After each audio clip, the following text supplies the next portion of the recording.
Bob Gale, co-creator, co-writer, co-producer of the Back to the Future trilogy and consultant for Telltale's Back to the Future game. I think it's great. What a fabulous idea. It's certainly timely. I mean, video games are hot, and this is great material. I mean, it should be a lot of fun. I sat down in this meeting with the guys from Telltale, and they were all Back to the Future fans.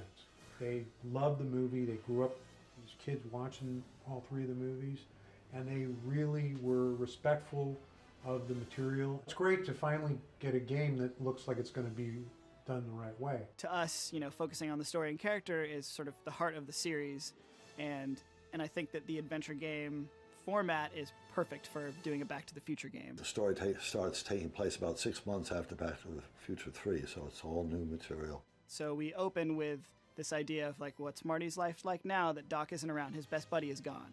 All of a sudden, the DeLorean reappears, Marty learns he's got to go back in time and find Doc, who's stranded somewhere. We've got some really good talent that really gave some good performances, fittingly kicked off by Christopher Lloyd. Great Scott! He just did a fantastic job and jumped right back into character. Kind of like riding a bike, yeah. Sorry about that, but it's so wonderful to see you. We have a lot of catching up to do. Here at Telltale, casting is a really important part of our process, and getting Michael J. Fox and Christopher Lloyd involved has been great to help sell the authenticity of the game. Michael J. Fox let us have the rights to his likeness for the character of Marty, which is great. When we found out that he wouldn't be available for voice recording, we had to set out and find someone who could do a really great Marty voice. We obviously had to find someone who could really nail it, and doing a sound-alike casting is difficult because their bar is set so high. When I was younger, I guess when I was going through puberty, I sounded a lot like Marty, and people would always say to me, "You sound like, that guy from Back to the Future." AJ had approached the company, and we're not exactly sure how it got where it got, but the MP3 ended up in my inbox. Doc, you gotta listen to me. The bruise on your head, I know how that happened. You told me the whole story. So they sent me the casting sessions. I'm listening to this A.J. Lucasio guy, and I just stopped in my tracks. I listened to it, and if I didn't know that this was not Michael, I would have assumed it was. Michael J. Fox is a hero of mine. Doc, come back! Doc! I've done a lot of, student voiceover work, but this is my first professional gig, and it's huge. Oh! I never thought in my wildest dreams I'd ever be doing this. I mean, it was something that was kind of a joke when I was younger, like, hey, AJ does a great Marty McFly impression, and now it's something that, I'm actually doing it for work. I get to say, what the hell is a gigawatt? And it's no one's laughing at it. They're like, okay, good, let's record that. The beginning of production on this, or pre-production, was pretty exploratory in that, we all had different ideas. How do we stay true to the license and do something completely new and interesting that not only works for people who might have seen the first film a long time ago, but who are also huge fans and know every line of dialogue. Everything from story to the design of the characters to the way we shoot the scenes, the cameras we use, the lighting setups, everything we try to sort of always ask ourselves, would this be plausible in a Back to the Future film? My main role actually as episode director is being the fan and trying to take every single aspect of the process and filter it through a fan's eyes so that when someone is playing this game who knows all the dialogue from all the movies, they're not going to be disappointed. Our game is a brand new adventure with Marty and Doc. It takes place 6 months after the events of the third film, and now we're going on a brand new adventure with them that takes them through all different time periods, lots of problems. You as the player playing as Marty, helping to sort of figure things out for Doc. One thing that's really great that sold us all at Telltale on the season and on why we needed to make this game was the sort of backbone storyline for the whole 5-episode bit. And it was great when the designers started sort of throwing out ideas and asking questions of what would Emmett have been like when he was younger? And we're all kind of like, oh, yeah, that's actually interesting. I'd like to explore that a little bit. Once you start with those interesting questions, then you get a lot of stories that come out of that, which are really appealing to fans. Marty McFly is the quintessential 80s teenager. He loves rock and roll. He loves his girlfriend. He's always up for a challenge. He's brave. Marty ends up having to help Doc solve lots of problems, and it's this give and take with both of them. Their chemistry's hilariously spot on. It's like Doc's kind of scatterbrained and Marty's kind of panicky, and just because of the two, they just kind of work off each other in a really hilarious way. I'm not a hooligan, ma'am. I'm a teenager. Aren't you the miscreant who escaped for Marty is kind of an outcast, is being given a hard time all the time at school.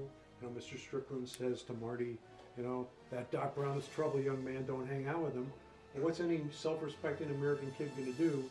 Marty McFly is a great adventure game character because he copes with whatever is thrown at him. He lands in situations, uses the tools around him, and gets his way out of trouble.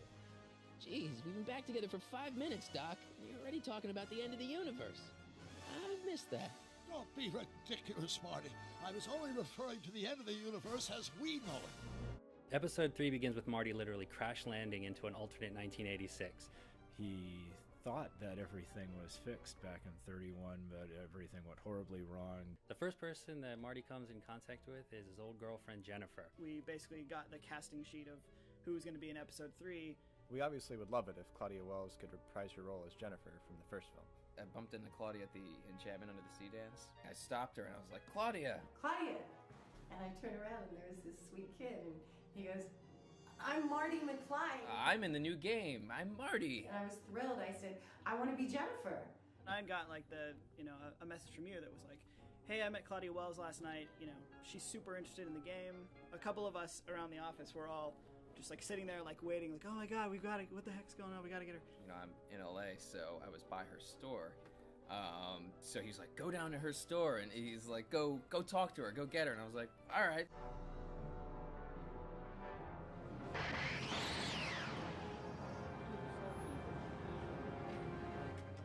Jennifer, Claudia, we gotta go back. Back where? Back to the future. We need you to play Jennifer in the new Back to the Future game. It's too late. What do you mean it's too late? We got all the time in the world. Come on, what are you waiting for? Yes. Totally. Well, Jennifer is a slightly mean version of her sweet self. She's very rebellious and punk rock teenager. Dream on, McFly. We might have had a thing for about 10 minutes. She's a bit of a Joan Jett character now, and she is not dating Marty in this new timeline. You're seeing things, McWeirdo. I like being the different versions, the sweet Jennifer that she was, plus kind of the rock and roll Jennifer that she's like in it. Next topic. This is my first time doing a video game, but I love it. I would love voiceovers to be my new third career. It's great. It's great. It's like old home. She's got this. Making Back to the Future the game has been an awesome experience for all of us here at Telltale, and we were fortunate enough to have the support and involvement of a lot of the people that were responsible for the original film. Chapter 5 is the wrap-up of this wonderfully crazy, insane adventure. And it all works out really well. Little things that have been set up in earlier episodes, they come back and they play a part in the finale, which is what we would all expect from a game called Back to the Future.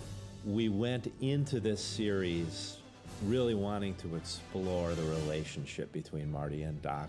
And of course, this being the final episode, we are testing it more than we did in any other episode.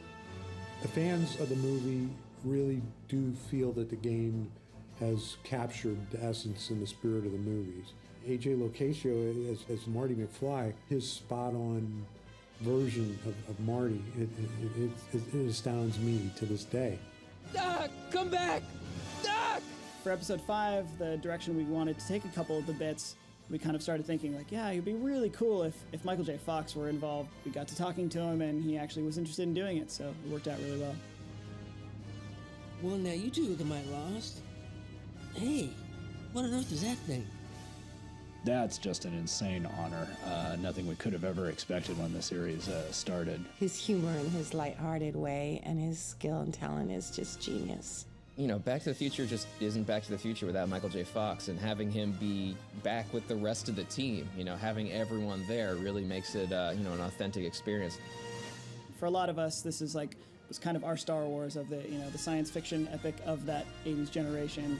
It's great to be working on something that has that love to it. We got a lot of super fans in the office, and we have a lot of super fans on our forum, and I hope that we've made them all very happy. You know, the whole series starts on a sort of melancholy note that Doc hasn't been around for a while, and it's all about getting Doc back, essentially. And by the end, we leave Marty and Doc in a really good place for the future. where it leaves us, it just makes me want to see what the next adventure is. I'll say this about the ending of the game. It does evoke the end of the first movie in its own special way. So I think people are going to say, oh.